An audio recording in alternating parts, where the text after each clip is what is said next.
Hello there, this is Ananto and today we are looking at tech called Logitech Bluetooth Audio Adapter. So don't waste time, let's get into it.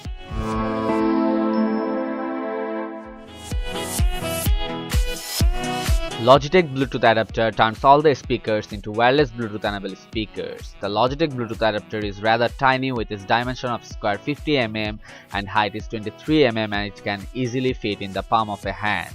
The black device is mostly made of tough plastic and should be able to withstand rough usage.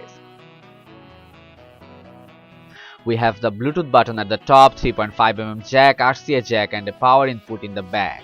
So to pair with any Bluetooth device, simply click the top button of the adapter and now search the adapter on device. After getting the device, simply click on connect, that's it, and now you're ready to go. The only issue that I noticed, sometimes it disconnects frequently though the device is near the adapter and it just cuts the sound and it's weird.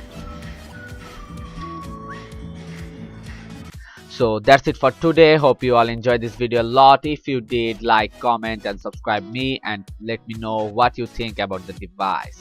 Thanks for watching. Peace out.